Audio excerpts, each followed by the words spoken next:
저처럼 뭐 60대에 뭐 귀농이라든가 귀촌을 한다든가 뭐 이런 생각을 가지고 있는 분들에게 얘기를 좀 도움이 되는 말을 좀 해주고 싶어요.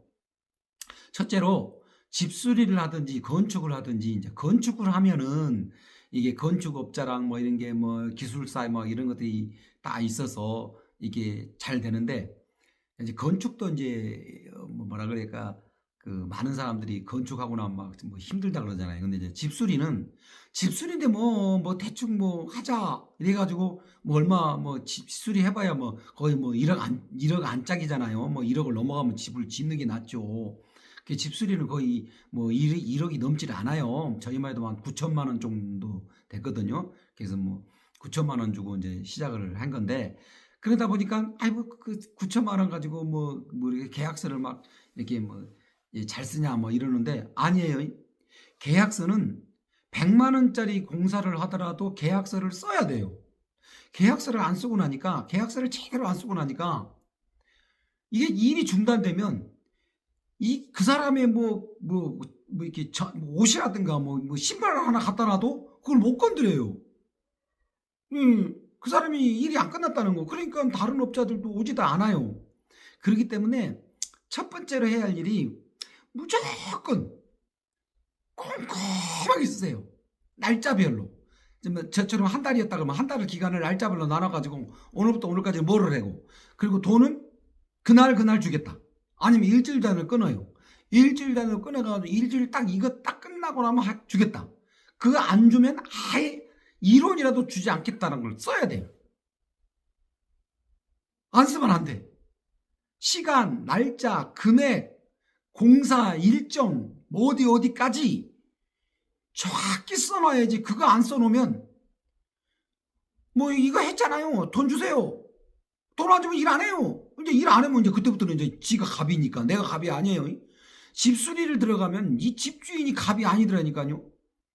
그래서 계약서를 아주 꼼꼼히 촘촘히 아주 뭐랄까 벽돌 한 장 쌓듯이 쩍쩍 쌓듯이 제대로 만들어야 돼요. 안 그러면 이까지 100만 원 그까지 손해만 말지 손해 보는 게 아니에요. 그 사람 업자가 안 나가면 다른 업자가 들어오지도 않고 일이 뭐 안 돼요. 그런 부분이더라고. 금액하고 상관이 없어요. 업자가 도망가갖고 안 나타나면 그 업자를 쫓아내기 전까지는 다른 업자가 일을 안 한다니까요. 그들의 뭐 의리인가 뭐 그런 비슷한 게 있어요. 그들만의 그 사회에서 남이 하는 업자 일은 절대 안 들어간다. 이게 그들만의 룰이 있어서 안 온다니까요. 못해 일을.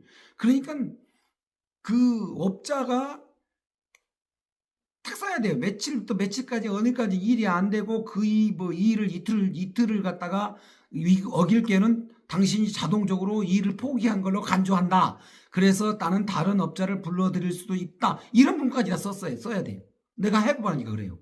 진짜요. 계약서 도장 찍기 전에 잘해야지. 계약서 도장 찍고 나면 그다음부터는 그런 거 문구를 넣기가 힘들어요. 말로야 막 해줄게요. 잘해줄게요. 뭐 이래요. 다 소용없습니다. 그 다음에 두 번째로 절대 공사업체랑 그 사장님이랑 친하지 마세요. 그 사람하고 친하면 뭔가 잘해줄 것 같아죠. 막 서비스도 잘해주고 집도 잘 지어주고 막 수리도 잘해줄 것 같아죠. 아니에요. 그 사람하고는 기계적으로 사무적인 관계만 딱 해야 돼요. 그러자 할 말 딱 하고 딱 해야 돼요. 저는 이 사람이 처음에 그렇게 저를 갖다가 너무 막 마음을 갖다 혹 해가지고 그 사람은 엄청 친하면서 막 형님 동생을 하면서 막 그 일을 한 거예요. 그러다 보니까 나중에 진짜 안 나타나도 말을 못 하겠더라니까요. 그러니까 절대 공사업체랑은 친하지 마라. 무조건 사무적인 관계, 기계적인 관계만 해라. 그 다음에 셋째로 시골 투자는 거의 10년에서 20년을 바라보고 해야 돼요. 그러니까 시골집을 너무 잘 지으려고 하지 마요. 시골집은 그냥 편안하면 돼요.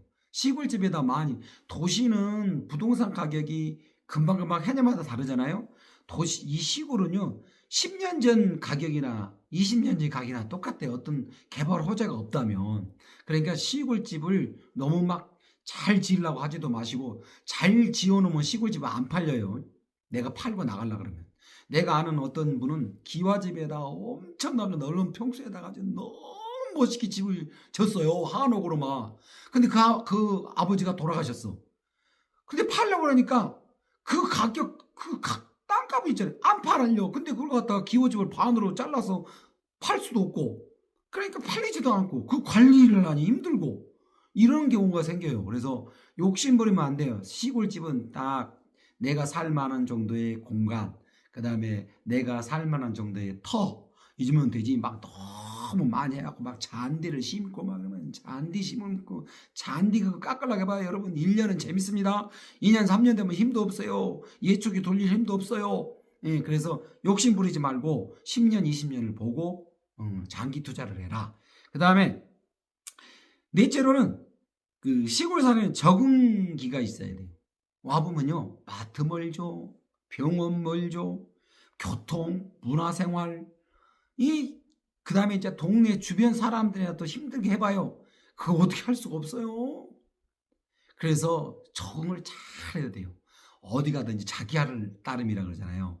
제가 와서 이 동네 사람들이 내가 아무리 시골 동네 와가지고 내가 어디 박사를 했네, 내가 어디 좋은 학교를 나왔네, 내가 돈이 많으네, 내가 어디 회사에 생활해서 직급이 높아, 다 소용없어요. 여기 오면 시골 동네 오면 시골 동네의 법을 따르면 시골 사람들이 엄청나게 도와줘요. 근데 도시에서 살고 왔다고 해갖고 목에다 힘주고 시골 사람들 무시하고 그래봐요. 그때부터는 사단이 납니다. 이 시골 사람들의 그 끈끈함, 이거는요, 무시 못해요.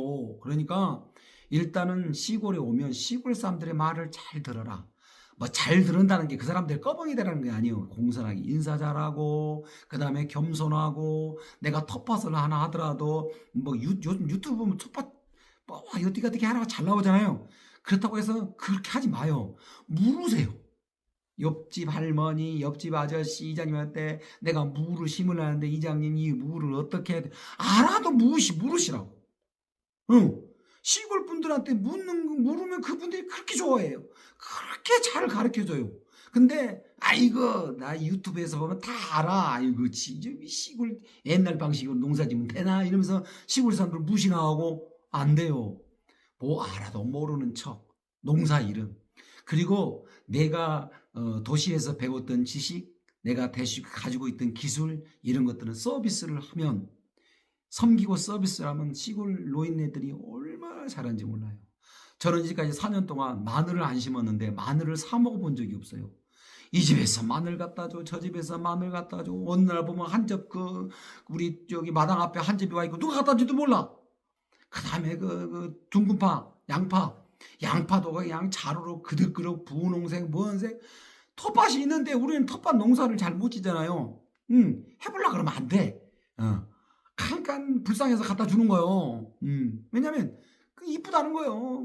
자기들 누가 요즘 자기들 농사짐을 주려고 그래요. 근데 잘 견디고 겸손하고 잘하면 다 적응돼요. 좋아요. 재밌어요. 시골집은 2층 집 짓지 마요.